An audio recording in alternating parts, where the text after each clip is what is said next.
اول برای مسئولین کشور ایران میگویم، برای این همسایه نامهربان میگویم، این رفتارتان دور از دیانت و وجدان و انسانیت هست که با مهاجرین افغانستان صورت گرفته هست، دور از انسانیت می باشد.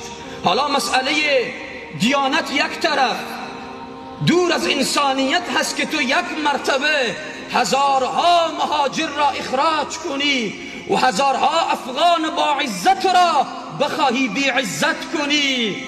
این رسم جوانمردی نبوده، این جوانمردی نیست، این قهرمانی نیست.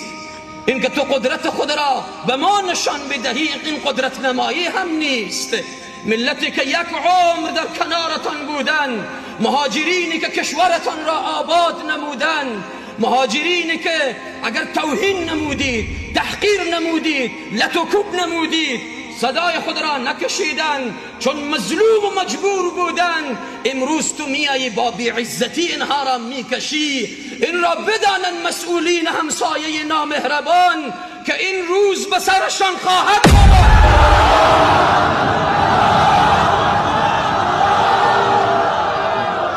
کوه به کوه نمیرسد، انسان به انسان میرسد. این کره زمین گرد است، به هر طرفی که بچرخی پس میایی به جای اول خود. افغانها از خود عزت دارند، افغانها از خود آبرو دارند، افغانها از خود وقار دارند، افغانها از خود امروز امرا و مسئولین غمخوار دارند. باید همگی این را بدانند و بفهمند.